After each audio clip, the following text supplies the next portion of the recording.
महाराष्ट्र राज्य ग्राम पंचायत कामगार सेना की ओर से विविध मांगों को लेकर जिला परिषद के सामने आंदोलन किया गया। इस दौरान क्या मांग की गई, जानने के लिए देखते हैं यह खबर।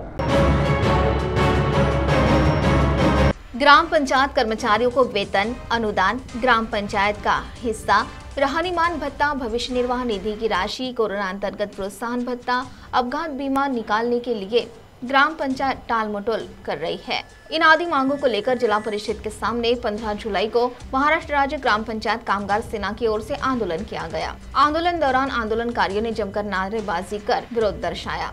इस दौरान आंदोलनकर्ता ने आंदोलन की रूपरेखा बयां करते हुए जब तक मांगे पूर्ण नहीं होती तब तक आंदोलन पीछे नहीं लेने की भूमिका स्पष्ट की। या जिल्ह्यामध्ये जवळपास 1,500 कर्मचारी ग्रामपंचायतीमध्ये काम करतात।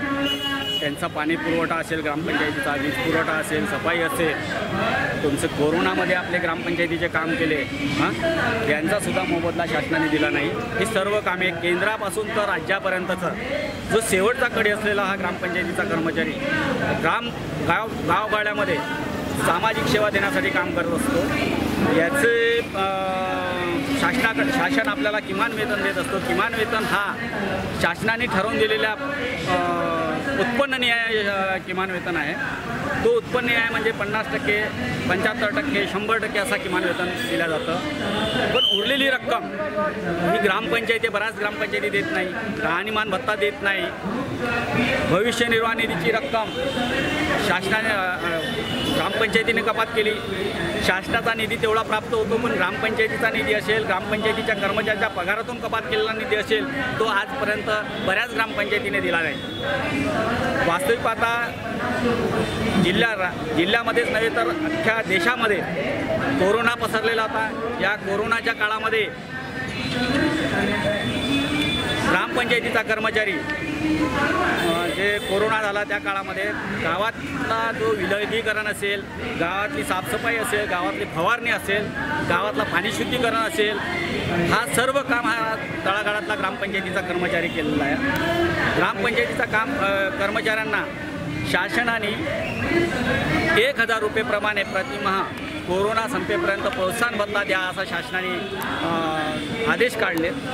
परंतु या जिल्ह्यामध्ये एकाही ग्रामपंचायतीने कोरोनाचा 1,000 रुपये प्रमाणे प्रोत्साहन भत्ता अद्यापही दिला गेलेला नाही। ग्रामपंचायत कर्मचाऱ्यांचा अपघात विमा काढला गेला नाही। ग्रामपंचायत कर्मचाऱ्यांच्या जे प्रलंबित मागण्या असतील त्या सोडवण्यासाठी गेली कित्येकदा आपण या प्रशासनाला पत्रव्यवहार केलेला आहे। फक्त हो म्हणून आपल्याला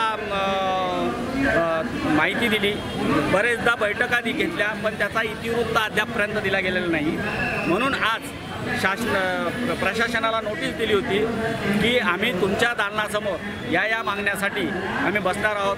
जोपर्यंत आमच्या मागण्या लेखी स्वरूपात आज देत नाही तोपर्यंत आम्ही इथून उठणार नाही आहे, असं प्रशासनाला यापूर्वीच सांगितलेलं आहे। माननीय मुख्य कार्यकारी अधिकारी आतापर्यंत होते, मोर्चाचे पाहून गेले म्हणा किंवा कुठला काम असेल त्यासाठी गेले, हे कळालेलं नाही आहे। पण येथील ते त्यांचे प्रतिनिधी जो आले आणि आमच्या मागण्या लिखित स्वरूपात दिल्या तर आम्ही इथून आमचं आंदोलन मागे घेण्यास तयार आहोत। CTV के लिए प्रतिनिधि वैभव रोयारकर की रिपोर्ट।